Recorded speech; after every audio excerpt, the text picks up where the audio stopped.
बिस्मिल्लाहिर्रहमानिर्रहीम। अस्सलामु अलैकुम वरहमतुल्लाहि वबरकातुहू। ख्वाबों की ताबीर चैनल में आप तमाम फ्रेंड्स को वेलकम कहती हूँ।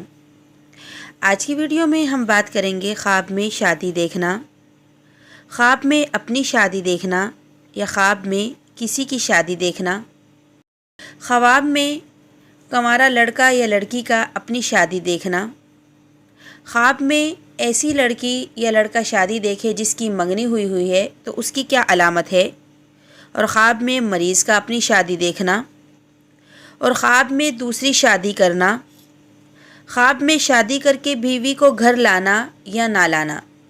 इन तमाम ख्वाबों की ताबीर जानने के लिए वीडियो को आखिर तक लाजमी देखिए। ख्वाब में अगर किसी शख्स ने शादी की है और वो अपनी बीवी को घर पे लाया है तो ये उसके लिए अमीर होने की अलामत है और इस ख्वाब की अच्छी दलील है। अगर किसी शख्स ने ख्वाब में शादी की है लेकिन वो बीवी को घर पे नहीं लाया तो ये उसके लिए अच्छी ख्वाब की अलामत नहीं है। उसको चाहिए कि वो सदका खैरात करे, क्योंकि सदका आने वाली मुसीबत को टालता है। अगर ख्वाब में किसी लड़के या लड़की ने अपनी शादी देखी जो कि कंवारे हैं तो ये उनकी जल्दी शादी होने की अलामत है। अगर कोई ऐसा लड़का या लड़की जो कंवारा हो और उसकी मंगनी हो गई है वो ख्वाब देखे तो ये उनका ज़हनी ख्याल है। अगर ख्वाब में कोई मरीज़ अपनी शादी देखे तो ये उसके लिए अच्छे ख्वाब की दलील नहीं है, उसकी मौत की अलामत है।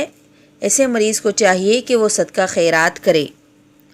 अगर कोई शख्स अपनी दूसरी शादी देखे, अगर निकाह तक शादी देखे तो ये उसके लिए अमीर होने की अलामत है।